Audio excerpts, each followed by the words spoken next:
আবার একটা নতুন ভিডিওতে চলে এসেছি। তার আগে আমাকে যারা চেনো না, আমি নির্মল, আর আপনারা দেখছেন নির্মল ব্লগ। আজ আমরা উখড়া পুরাতন হাটতলা থেকে যাচ্ছি মায়াপুর। আপনারা পুরো ভিডিওটা দেখুন, সব দেখতে পাবেন আমি কোথায় যাচ্ছি, কি দেখছি, মায়াপুরে কি দেখার আছে, সব আপনারা দেখতে পাবেন। আমি আমাদের উখড়া পুরাতন হাটতলার ভোলানাথ নন্দী ও প্রভাতদার যে বাস ছাড়ে, সেই বাসে করে আমি যাচ্ছি মায়াপুর। আমাদের গাড়ি ভোর 4টের সময় মায়াপুরে ঢুকে গেছিল। আমরা ভোরের আরতি দেখে এখন মন্দিরের চারপাশ ঘুরে দেখছি। ভোরের আরতি আপনাদেরকে দেখাতে পারলাম না, কারণ মন্দিরের ভিতরে মোবাইল নিয়ে প্রবেশ করা যায় না। এখন আমরা চারিদিকে ঘুরে দেখছি। কালকে রাত্রে প্রচুর বৃষ্টি এবং এই সকালে রৌদ্রে মায়াপুরে ইস্কন মন্দির যেন আরও শোভা বাড়িয়ে দিয়েছে। তার সঙ্গে এই হরিনাম সংকীর্তন খুব সুন্দর লাগছে।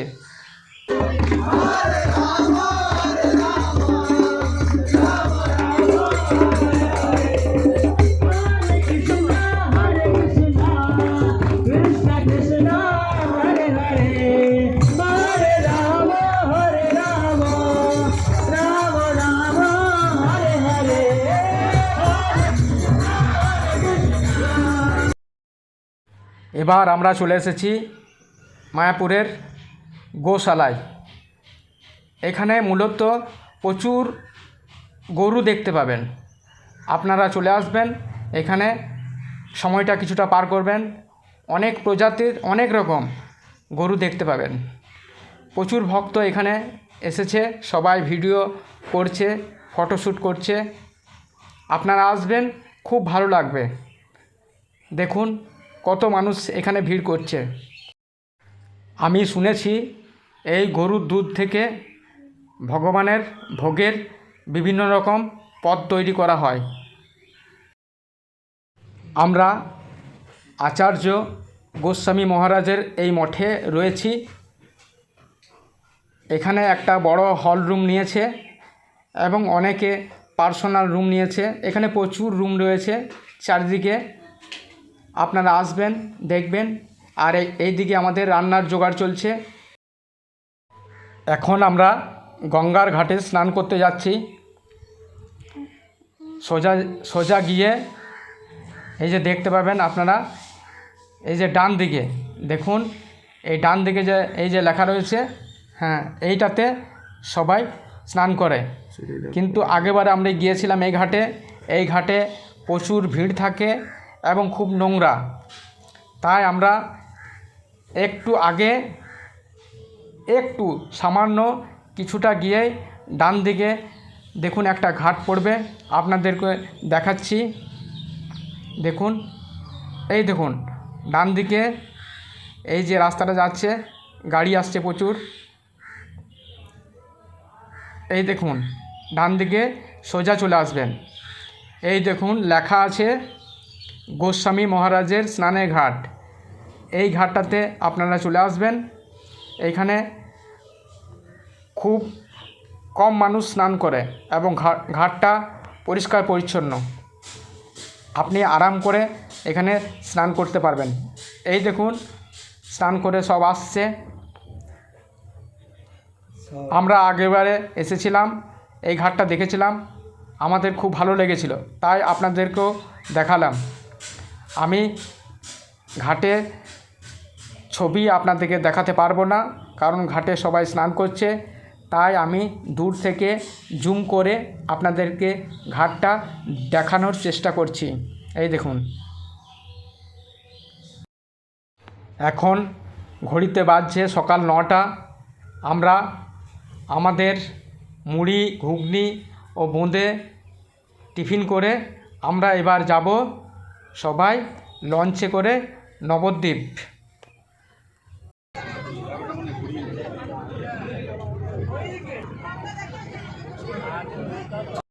আমরা এখন যাচ্ছি লঞ্চে করে নবদ্বীপ।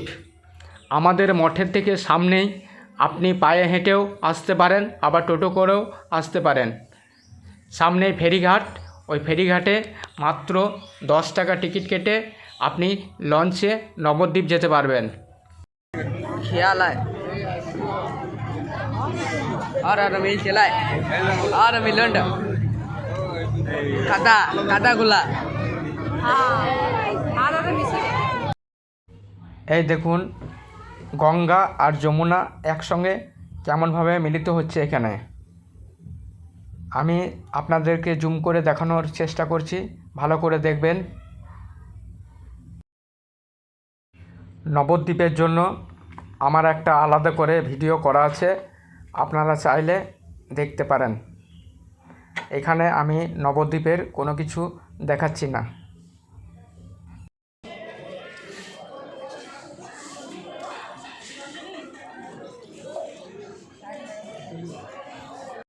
এখন ঘড়িতে বাজলো বেলা 2টো।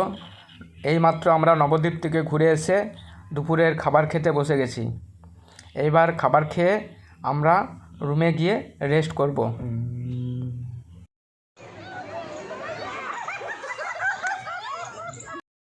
এখন আমরা চলে এসেছি মায়াপুরের মন্দিরের পেছন দিকে একটা পার্ক রয়েছে, ওইখানে দেখুন সবাই অনেক রকম সেলফি তুলছে, ভিডিও শ্যুট করছে, আমরাও সেলফি তুললাম।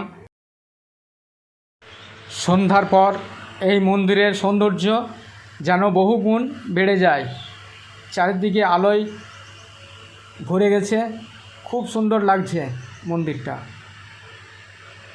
কত সুন্দর লাগছে একবার দেখুন। আমরা এখন মন্দিরের চারিদিকে ঘুরে ঘুরে দেখছি।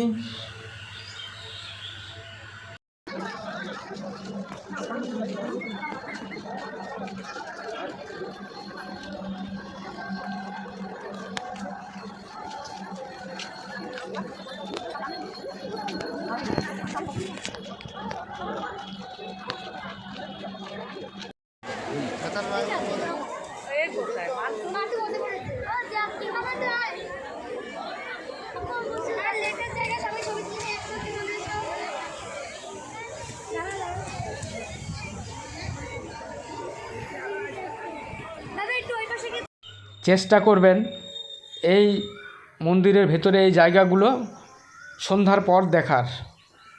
সন্ধ্যার পর এর সৌন্দর্য অনেক গুণ বেড়ে যায়। দেখুন কত সুন্দর লাগছে, আর কত মানুষ এখানে ফটোশ্যুট করছে।